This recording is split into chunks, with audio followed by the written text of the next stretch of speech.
वहां पर भी बात हो रही है दृढ़ संकल्प की। अर्जुन के अंदर भी दृढ़ संकल्प था। लेकिन अगर हम अर्जुन का उदाहरण देकर के आज के परिप्रेक्ष्य में लोगों को बताएंगे या सोचेंगे कि हाँ उसने दृढ़ संकल्प था, लड़ाई किया, इस तरह से हम भी, उसको सक्सेस मिली, सक्सेस प्राप्त करने के लिए उसने खूब मेहनत की, दृढ़ संकल्प किया, ऐसे ही हम भी अपने भौतिक इच्छाओं को पूरा करने के लिए दृढ़ संकल्प होकर के मेहनत करेंगे। लेकिन हेतु अलग है।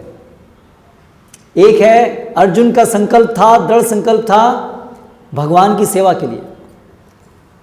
जब अर्जुन युद्ध करने के लिए आया तो उस समय उसके मन में भगवान के योग माया शक्ति से, क्योंकि भगवान भगवद गीता हमको सुनाना चाहते थे, इसलिए हालांकि अर्जुन भगवान का नित्य भक्त है, उसके अंदर कोई दुर्गुण नहीं है, लेकिन हमें सिखाने के लिए भगवान ने उसको अपनी अंतरंग शक्ति से आवृत किया, जिससे उसके अंदर ऐसे दुर्गुण परोक्ष रूप से प्रस्तुत हो, जिससे कि भगवद गीता सुनाई जा सके हमारे लिए।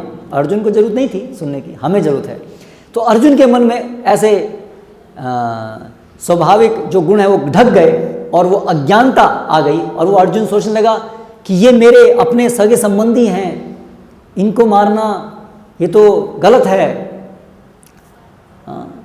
और इस प्रकार से इवन देन अर्जुन जो विचार, जिस कारण से वो युद्ध नहीं लड़ना चाहते थे, वो तो बहुत उच्च स्तर पे थे। आज के परिप्रेक्ष्य में भी देखें तो वो नैतिकता के आधार पर थे कि क्या ये नैतिक हो रहा है, ये तो सगे संबंधी सब मारे जाएंगे, इस प्रकार से सोचा। लेकिन वो नैतिकता के अंदर भी भाव क्या था, मेरा सुख कहाँ है, मैं किसे अच्छा मानता हूँ, ये सगे संबंधी मेरे हैं, ये मेरे साथ रहेंगे तो मेरा सुख होगा। केंद्र था मेरा सुख, मेरा इंद्रिय भोग, है ना।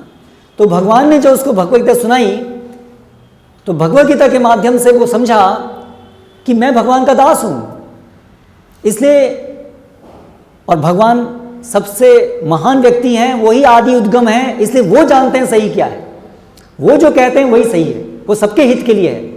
भगवान भगवद गीता में बताते हैं कि वो सभी यज्ञों के भोक्ता हैं, सभी जो हम कार्य करते हैं उसके जो भी रिजल्ट होता है उसके स्वामी वही हैं, वो हमारे सबसे प्रिय मित्र भी वही हैं, इसीलिए वास्तव में हम सभी के हितैषी वही हैं।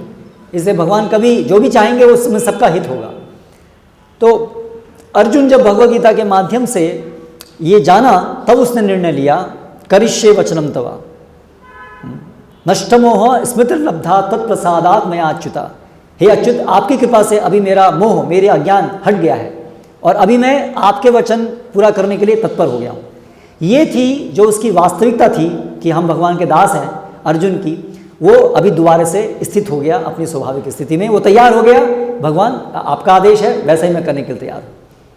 तो अर्जुन ने जो युद्ध किया वो अपनी स्वाभाविक स्थिति में स्थित होने के कारण किया, यानी कि समझते हुए कि वो भगवान का दास है, भगवान की सेवा करना, भगवान की इच्छा के अनुसार कार्य करना ही उसका लक्ष्य है, धर्म है, उसके हित में है, सबके हित में है। तो ये है भगवद गीता का पर्सनैलिटी डेवलपमेंट, यानी कि समझना कि अंततः हम आत्मा हैं, हम भगवान के नित्य दास हैं, यही हमारी पर्सनैलिटी है, और भगवान की सेवा करना यही हमारा अंतिम लक्ष्य है, और इससे स्वाभाविक रूप से हमारे अंदर सभी अच्छे गुण प्रस्तुत होंगे।